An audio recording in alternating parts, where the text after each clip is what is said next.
വാഴക്കാട് ചെറുവട്ടൂർ മാണിയോട് മുലയിൽ കനത്ത കാറ്റിലും മഴയിലും വാഴയൊടിഞ്ഞു. മിന്നലേറ്റ് തെങ്ങ് കത്തി നശിച്ചു.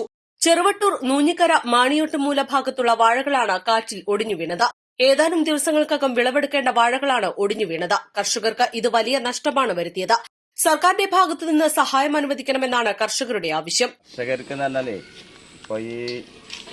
കാറ്റും മഴയില് നല്ല നഷ്ടങ്ങളാണ് വന്നത്. ഇതുവരെ വെള്ളമില്ലാത്ത പ്രശ്നം മഴ കെട്ടിയപ്പോൾ അതിൻ്റെ കൂടുതൽ കാറ്റും വന്നു. അപ്പോൾ അതോട് കൂടുതൽ വാഴ ഒടിഞ്ഞ് കാറ്റിൽ വളരെ കൂടുതൽ വാഴ ഒടിഞ്ഞ് പല ആൾക്കാരുടെ വാഴയും ഒടിഞ്ഞിട്ടുണ്ട്. കർഷകർക്ക് സംബന്ധിച്ചിടത്തോളം 2019 മുതൽച്ച് 100 റുപ്യൻ്റെ കാശ് സർക്കാർ കൊടുക്കുന്ന പൈസ ഇതുവരെ കിട്ടിയിട്ടില്ല. അതുപോലെ ഇൻഷൂറിൻ്റെ കാശ്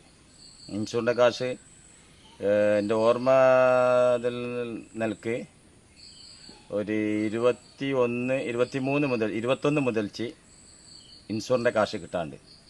അപ്പോൾ സർക്കാരോട് പ്രത്യേകിച്ച് പറയാനുള്ളതെന്ന് വെച്ചാൽ പ്രത്യേക ഒരു പാക്കേജ് ചെയ്തിട്ട് ഈ കർഷകരെ ഒരു നിലനിർത്താൻ വേണ്ടിയിട്ടുള്ളൊരു പദ്ധതി ഉൾപ്പെടുത്തണമെന്ന് വിനീതമായി അഭ്യർത്ഥിക്കുകയാണ്.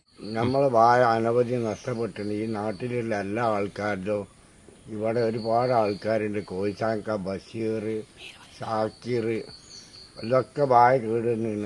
എൻ്റെ വാഴ കേടുന്നു. അസൈൻ പറഞ്ഞ ആള് നമുക്കൊക്കെ ഒരു 10-15 വാഴ ഉണ്ട്. അപ്പോൾ കർഷകർ പെട്ടെന്ന് ഇതിനെന്തെങ്കിലും നടപടി എടുക്കണം. കൃഷി ഓഫീസർ വന്ന് പെട്ടെന്ന് നോക്കിയിട്ട് എന്തെങ്കിലും വേണ്ടത് ചെയ്യണം. അതിന് മുൻകൈ എടുക്കാനുള്ള ഒരു ഗവൺമെന്റ് സാമ്പത്തികമായിട്ട് നമ്മളെ സഹായിക്കണം. കനത്ത ചൂടിൽ നിരവധി വാഴകൾ ഒടിഞ്ഞിരുന്നു. അതോടൊപ്പം മഴയും കാറ്റും ഒരുമിച്ചെത്തിയതോടെ വാഴകൾ വീണ്ടും ഒടിഞ്ഞു. കഴിഞ്ഞ വർഷ കാലയളവിൽ ലഭിക്കേണ്ട ആനുകൂല്യം ഇതേവരെ ലഭിച്ചിട്ടില്ലെന്നും കർഷകർ പറയുന്നു. East live, Vazhakkad.